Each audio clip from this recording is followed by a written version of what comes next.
கூலி மற்றும் வார் 2 திரைப்படங்களின் 21வது நாள் வசூல். ரஜினிகாந்த் நடிப்பில் உருவான கூலி திரைப்படமும் பாலிவுட்டின் முன்னணி நடிகர் ஹிருத்திக் ரோஷன் நடிப்பில் வெளியான வார் 2 திரைப்படமும் ஒரே நாளில் வெளியாகி இந்திய திரையுலகில் பெரிய பாக்ஸ் ஆபீஸ் போரை தொடங்கின. படம் வெளியாகி 3 வாரங்கள் முடிந்துள்ள நிலையில் இரு படங்களின் 21வது நாள் வசூல் நிலவரம் வெளியாகியுள்ளது.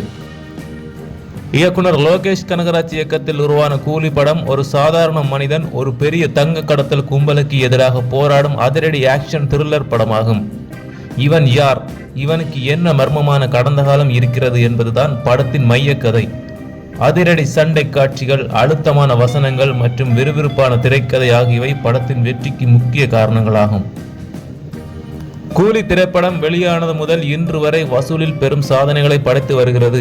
20 நாட்களுக்கு பிறகும் படத்தின் வசூல் வேகம் குறையாமல் புதிய திரைப்படங்களுக்கு கடுமையான சவாலை அளித்து வருகிறது. ஹிருத்திக் ரோஷன் ஜூனியர் NTR நடிப்பில் வெளியான வார் 2 திரைப்படமும் பாக்ஸ் ஆபீஸில் நல்ல வரவேற்பை பெற்றுள்ளது. 2 படங்களும் ரசிகர்களிடையே நல்ல வரவேற்பை பெற்றிருந்தாலும் பாக்ஸ் ஆபீஸ் போட்டியில் கூலி திரைப்படம் வார் 2 திரைப்படத்தை விட பல மடங்கு முன்னணியில் உள்ளது. இது பாக்ஸ் ஆபீஸ் யுத்தத்தில் கூலி படத்தின் வெற்றியையும் ரஜினிகாந்தின் நட்சத்திர பலத்தையும் மீண்டும் ஒருமுறை நிரூபித்துள்ளது. நன்றி நண்பர்களே. இது போன்ற சினிமா தகவல்களை தெரிந்து கொள்வதற்கு எங்களுடைய சேனலை சப்ஸ்கிரைப் செய்யுங்கள்.